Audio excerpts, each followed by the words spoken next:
прошлом выпуске мы показывали вам небольшой и очень красивый городок Тенерифе Пуэрто-де-ла-Крус, его вулканическое побережье, кафешки и набережные. Я хочу сейчас Алисе какой-то купить подарочек Евгении, потому что я вечно им ничего не привожу. И подождем, пока немного разведнеется, чтобы пойти поплавать.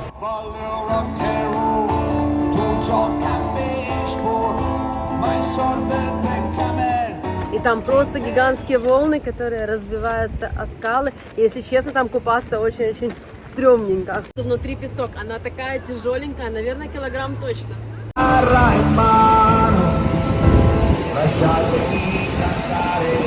И здесь очень много людей собирается на набережной, чтобы послушать живую музыку и уличных музыкантов. Всем доброе утро! Сегодня мы едем на южную часть острова, в одно очень красивое место. Из нашего Пуэрто-де-ла-Крус мы отправляемся на юг Тенерифе, в городок с красивым названием Лос-Гигантес. Ехать нам примерно час, расстояние 55 километров. Природа на Тенерифе очень разная. Сейчас вы увидите, как от побережья мы будем уходить серпантинами постепенно в горы и проезжать через сосновые леса.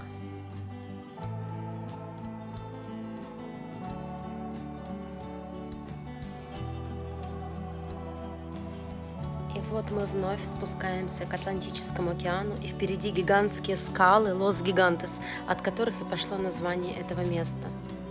Мы въехали в порт, сейчас пересядем на лодку и выйдем в открытый океан в поисках дельфинов и китов. Увидим эти величественные скалы со стороны океана. Мы выходим в открытый океан сейчас.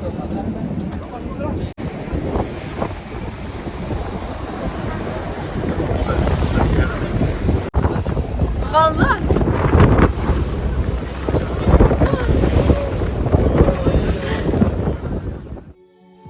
Давным-давно Тенерифе населяли гуанчи, община берберского происхождения в Африке.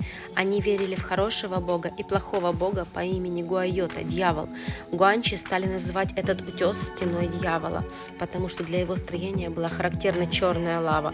Для гуанчи эти скалы Лос-Гигантес были стеной ада, страшной и неприступной.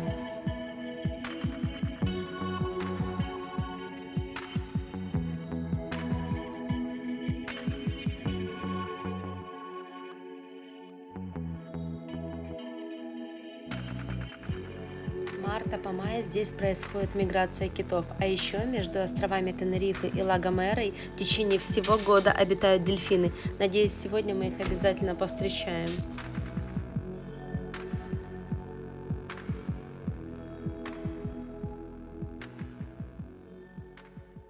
У нас здесь первая остановка, и кто хочет, может 15 минут поплавать. Но мы же действительно не желаем. Во-первых, волна сильная, и плюс возвращаться назад на этом катере будет реально прохладно, будем мокрыми. Мы уже потом с берега на пляже будем купаться. Девчонки молодцы, сейчас будут нырять.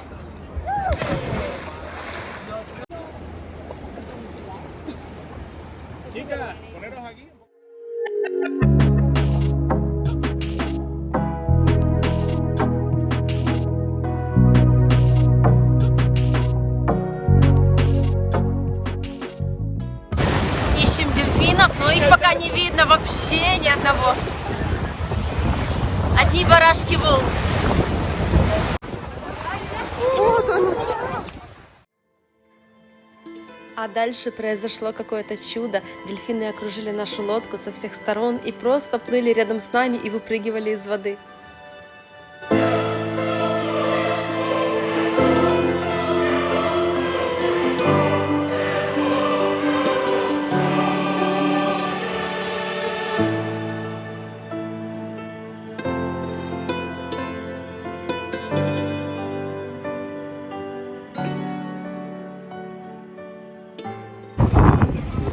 Они так быстро выныривают, мы не успеваем ловить эти моменты. Вон, их трое. Да, и болты.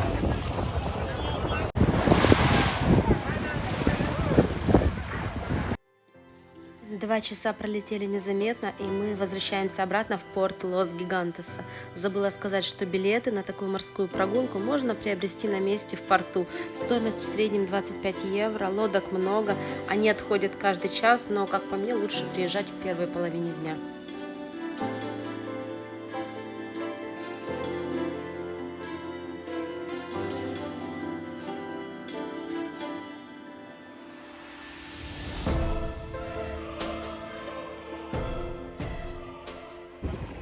красивый здесь порт в Лос-Гигантесе, а мы сейчас идем к бассейнам. Надеемся, что волны большой не будет, и мы поплаваем. Лос-Гигантес — небольшой поселок. Мы сейчас выходим из порта и оказываемся сразу на маленькой уютной набережной. Здесь много кафешек, магазинчиков сувенирных. Зашли, здесь такая пекарня интересная. И вот это карамелизированное яблоко. 2,5 евро. Да, здесь есть прям выпечка, да. вот такие вот орешки разные с медом или с какой-то нугой, не знаю. Угу. Такие разные штучки. Пробовать будешь? Да, но я думаю, на солнце где-то припекает. Оно такое яркое. Сейчас идем посмотрим, работают бассейны или нет, потому что сильная волна. И когда большая волна, их закрывают. Бассейны открыты, но волны — это просто что-то. Ветер сдувает. Расскажу, почему эти бассейны закрывают в шторм. Видите вот этот бортик искусственный, и волна, бывает, перелетает прямо через него, и человека может выкинуть в открытый океан.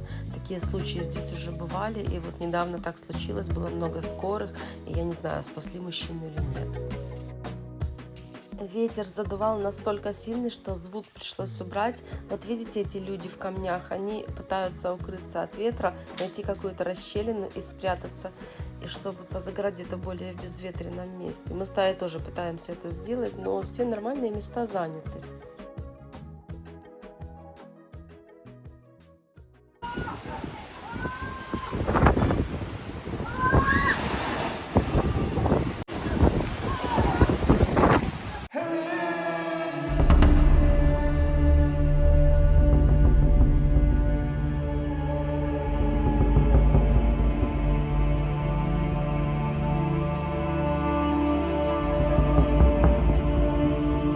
Я встала с этого места и успела отойти, и вот что случилось. Вот это бы меня смыло здесь, да?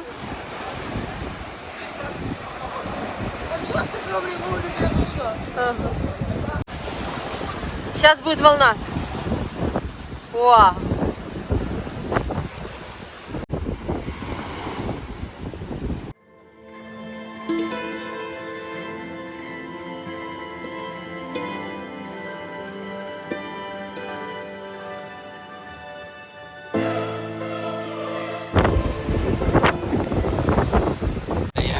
Оставила здесь немножко реального звука. Вообще ветер задувает так, что не слышно друг друга. Мы решили поехать на еще один симпатичный пляжик. Он называется Ла Арена, и он также находится в Лос-Гигантесе. И здесь сегодня тоже красный флаг. В принципе, это не удивительно, потому что волна большая, одинаково везде. Но мы хотя бы позагораем, может быть, ножки помочь. Песок горячий, горячий.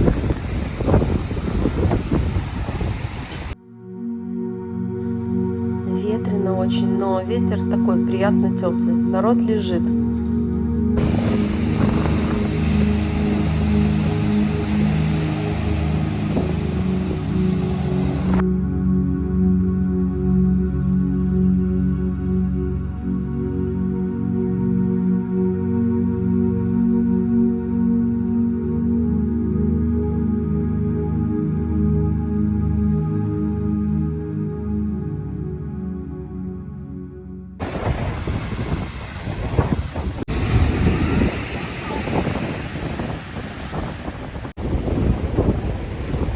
Ветер. У нас сегодня еще большие планы на этот день, и я не могу отсюда забрать Таю, потому что Тая хочет испытать какой-то лайфхак из ТикТока. И вот я смотрю на это, как она хочет телефон закопать в песок, и думаю, не придется ли мне его потом опять в ремонт за 6 тысяч гривен отдавать. Мы уехали с пляжа и поднимаемся высоко-высоко в горы.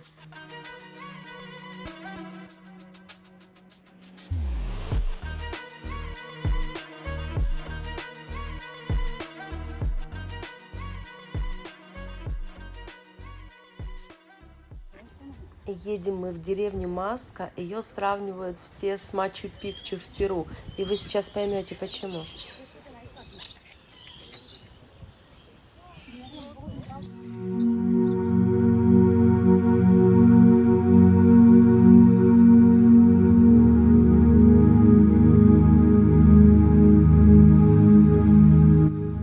Многие боятся подниматься сюда на своей машине, потому что дорога очень узкая, серпантины, и разъехаться с большим автобусом практически нереально. Но есть вот такие карманы, как вот этот, и в принципе можно съехать. То есть для меня никакой проблемы нет подняться в эту Маску и спуститься. Но у кого-то, видите, есть страх, оказывается.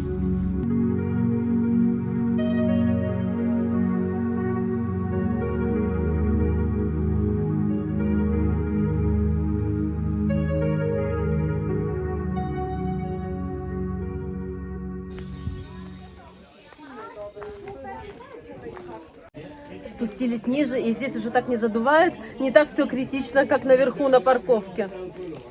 Оставляют свои умные имена некоторые. Если написать, то оно так и остается, как на дереве. Совсем другая природа здесь. Красотища просто. Каховка. Кактус пострадал. Ущелье Маска является одной из самых известных и самых красивых достопримечательностей Тенерифе. Маска – живописная расщелина в одноименной деревне. Длина 9 километров. И это популярный туристический маршрут. Чтобы его пройти, понадобится 3-5 часов. И вы спуститесь к океану, к тому месту, которое я показывала в начале видео с лодки.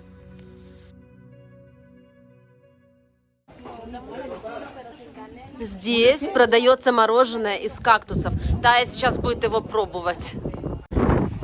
Да, дегустируй. Спасибо. Только не урони его. Ну что? Я не понимаю, я не могу наболевшее, что вкуса нет. Я чувствую какую-то растительность во вкусе. Я вообще мороженое не люблю, но это решили попробовать. Трава, чувствуется трава реально. А кактус?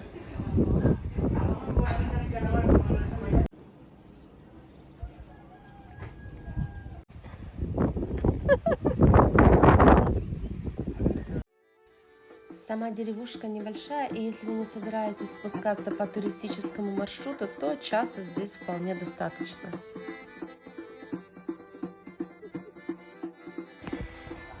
Обратно наверх поднимаемся по такому крутому спуску. Здесь скользкие эти камни, можно реально упасть. На каждом кактусе люди оставляют надпись, что они здесь были. Ой!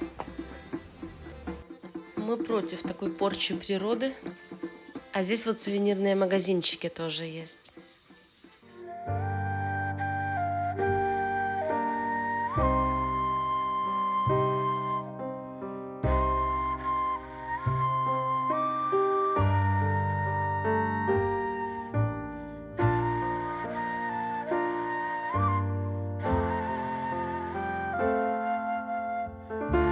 Здесь есть еще один ресторанчик. Вот такой. Вообще их немного. Штуки 3, наверное, на всю Маску.